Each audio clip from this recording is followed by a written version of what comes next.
உங்களை அந்த துக்கத்திலே விட்டு பார்த்து கொண்டிருக்கிறதுக்கு அவர் அநீதி உள்ள தெய்வம் இல்லைங்க. அவர் ஏழைகளுடைய நியாயத்தை கவனித்து அறிகிறவராம்.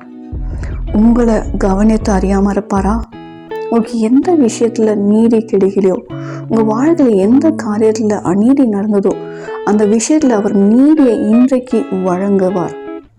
இரவும் பகலும் தம்மை நோக்கி கூப்பிடுறவங்களுக்கு அவர் நியாயம் செய்யாமல் இருப்பாரா? நீங்க அவருடைய பிள்ளைகளா இருக்கிறீங்க. அவரை நோக்கி கூப்பிடுற உங்களை அவர் கைவிட்டுடுவாரா? அவர் நிச்சயம் உங்க வாழ்க்கையில நீதியை செய்வார். உலகத்துல நீதி கிடைக்கலன்னு நீங்க கவலைப்படாதீங்க.